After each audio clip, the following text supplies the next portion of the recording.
Bonjour à tous, bienvenue sur la chaîne Techno et bienvenue à nouveau ici à cet événement qui s'appelle Creative Week. Oui, à l'atelier Richelieu. Voilà, à Paris, c'est le rendez-vous de la création numérique organisé par Adobe toute la semaine.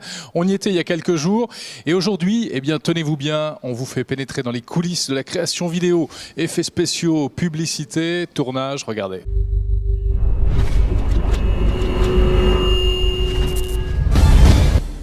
Alors vous restez là car dans quelques minutes sur la chaîne Techno on va vous montrer comment on réalise une publicité que vous avez forcément vue avec des bébés. Je vous en dis pas plus. Mais pour l'heure, pour commencer, il y a des tendances qui sont ressorties de cette Creative Week aujourd'hui dédiée à la vidéo, notamment la montée en puissance des réflexes pour filmer et de manière professionnelle. Effectivement, de plus en plus de publicités, de films sont filmés aujourd'hui avec des appareils photo. Si vous vous intéressez à la photo, vous connaissez sans doute cette star du milieu, Vincent Laforêt. C'est lui qui a initié cette tendance et nous l'avons rencontré. Donc il y a plusieurs choses. Premièrement, le capteur a une taille assez grande, ce qui fait qu'il y a très peu de profondeur de champ.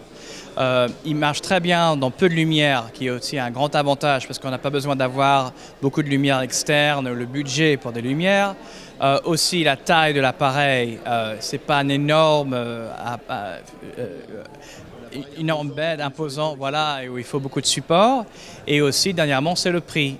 Le fait que pour 3 000 € ou 1 000 €, une jeune personne ou une personne jeune d'esprit puisse essayer de faire ses films et d'avoir le look filmique. Avant, il fallait aller dans une école de film et avoir l'appareil une fois par trimestre, si on avait la chance, ou une fois par an, et le budget pour le film, etc. Et maintenant, c'est très accessible et on pourra, j'espère, trouver de nouveaux filmmakers, réalisateurs, qu'on n'aurait pas découvert avant parce qu'ils n'avaient pas les besoins, l'argent pour ces grands appareils. Alors et les films en 3D, est-ce que vous y croyez? On a l'impression qu'il y a un désamour des spectateurs concernant cette technologie. Je pense que ça marche très bien pour de l'animation, pour des sports, parce que ça nous amène un peu plus près de l'expérience en première personne. Mais pour du drame, pour de la comédie, pour moi, ça n'ajoute rien. Ça détrait de l'expérience. Et la vraie question, c'est pas qu'est-ce que je veux moi à 37 ans, c'est qu'est-ce que veulent les gens de 20 ans, etc. Ça, c'est la vraie question. Et où serons-nous dans le futur? Mais pour le moment, il n'y a pas vraiment eu de bon exemple qui me convainc que le 3D est là, c'est le futur. Et les petites caméras comme les GoPro, des choses comme ça? C'est sublime. On voit des plans qui sont faits non par des réalisateurs, mais par les athlètes eux-mêmes. Ils se mettent un GoPro sur leur casque, sur leur moto, et ils ont des plans qu'on n'a jamais vus.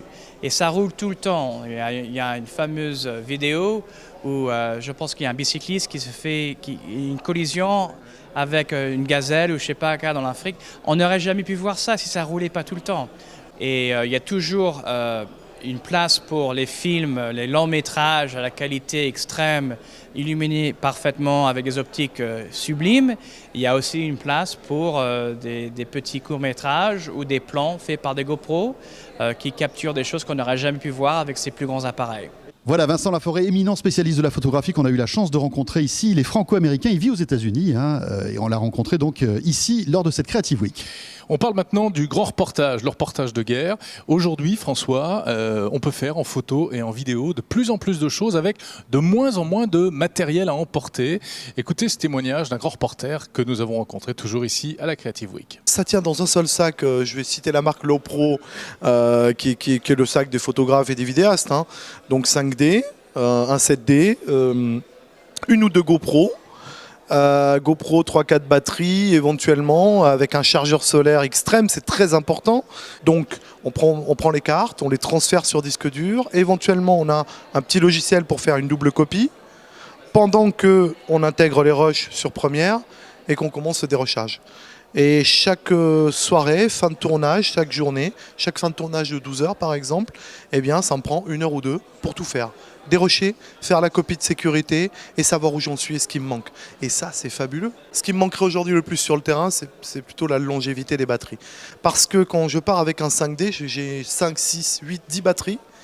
On était 3 jours hors courant, entre Sirte et je prends le dernier exemple, Sirte et Benghazi.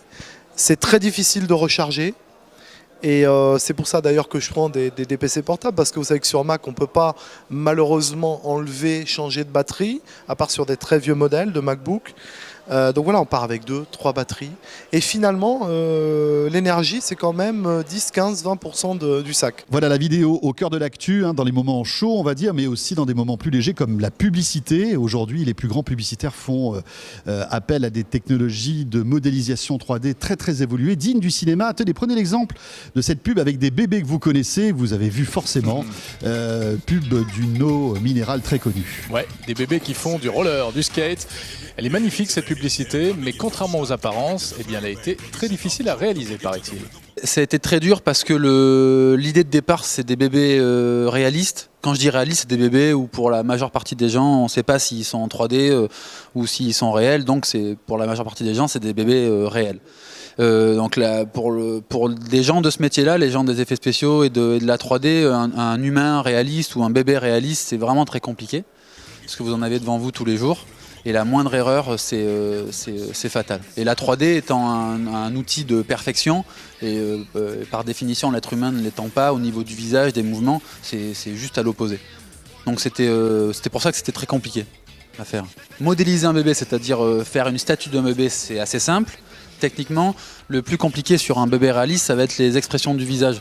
Vous êtes tous les jours confronté à un bébé devant vous, donc la moindre erreur, le moindre défaut, la moindre mauvaise brillance, l'œil pas très comme il faut, ça va être compliqué.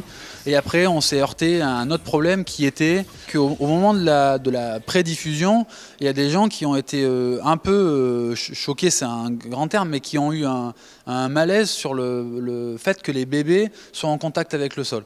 Le fait qu'un genou d'un bébé frotte le goudron, ça gêne pas qu'un adolescent le fasse, mais un bébé c'est fragile.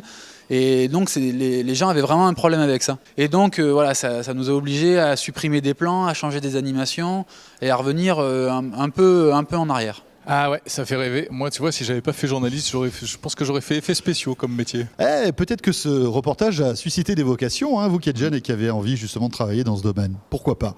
En tout cas, ici, lors de cette Creative Week, il y avait énormément de talents qui étaient réunis. La chaîne Techno, vous le savez, c'est toute l'actualité high-tech tous les jours. On se retrouve demain, bien sûr. À demain. Salut à tous.